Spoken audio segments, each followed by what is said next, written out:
2025-2026 academics ഇയറിൽ Schengen കൺട്രിയായ ബൾഗേറിയയിൽ MBBS admission നോക്കുന്നവർക്കുള്ളതാണ് video. NMCയുടെ പുതിയ rules and regulation വന്നതിന് ശേഷം ഇതുപോലുള്ള കൺട്രികളിലേക്കുള്ള അഡ്മിഷൻ പൊതുവെ കൂടുതലാണ്.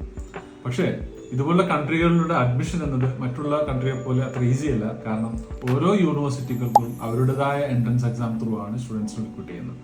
അപ്പോൾ റീസെന്റ് അവരുടെ യൂണിവേഴ്സിറ്റികളുടെ എക്സാം നടന്നുകൊണ്ടിരിക്കുകയാണ്. നെക്സ്റ്റ് ഷെഡ്യൂൾ അവർ അനൗൺസ് ചെയ്തിരിക്കുന്നത് വർണ്ണ യൂണിവേഴ്സിറ്റിയുടെ എക്സാം വരുന്നത് ജൂലൈ 19-നും അതുപോലെ തന്നെ പ്ലോയിഡ് യൂണിവേഴ്സിറ്റിയുടെ എക്സാം വരുന്നത് ജൂലൈ 17-നുമാണ്.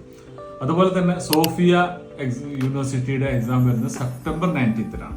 എന്ന് പറഞ്ഞാൽ ജൂലൈ കഴിഞ്ഞ ശേഷം ഓഗസ്റ്റ് കഴിഞ്ഞ ശേഷം സെപ്റ്റംബർ 19-നാണ് സോഫിയയുടെ എക്സാം ഷെഡ്യൂൾ ചെയ്തത്. ഇതെല്ലാം കഴിഞ്ഞ ശേഷം വരുന്ന എക്സാം ആണ് പ്ലെവൻ്റെ എക്സാം ഷെഡ്യൂൾ ചെയ്തിരിക്കുന്നത് സെപ്റ്റംബർ 18-നാണ് എക്സാം ഷെഡ്യൂൾ ചെയ്തത്. ബൾഗേറിയയിൽ MBBS നോക്കുന്ന ആരെങ്കിലും ഉണ്ടെങ്കിൽ ഈ എക്സാം ഡേറ്റ് ഓർത്ത് വെക്കുക. അതുപോലെ തന്നെ ഇങ്ങനത്തെ കൺട്രികളിലെ എക്സാം കമ്പൽസറി ആയിട്ട് പാസ്സായെങ്കിൽ മാത്രമാണ് നമുക്ക് അവിടെ അഡ്മിഷൻ കിട്ടുകയുള്ളൂ. അപ്പോൾ മനസ്സിലാക്കേണ്ടത് ബൾഗേറിയ അതുപോലെ തന്നെ വിദേശ മെഡിക്കൽ പഠനം റിലേറ്റഡ് ആയിട്ടുള്ള അപ്ഡേറ്റ്സിന് വേണ്ടിയിട്ട് നിങ്ങൾ എന്ത് ചെയ്യുക, ഈ പേജ് ഫോളോ ചെയ്യുക. അതുപോലെ തന്നെ മെഡിക്കൽ റിലേറ്റഡ് ആയിട്ട് എന്ത് ഡൗട്ട്സ് ഉണ്ടെങ്കിലും നിങ്ങൾക്ക് എന്നെ കോൺടാക്ട് ചെയ്യാം. നമ്പർ കാര്യങ്ങൾ കൂടെ കൊടുക്കുന്നുണ്ട്. Okay, by.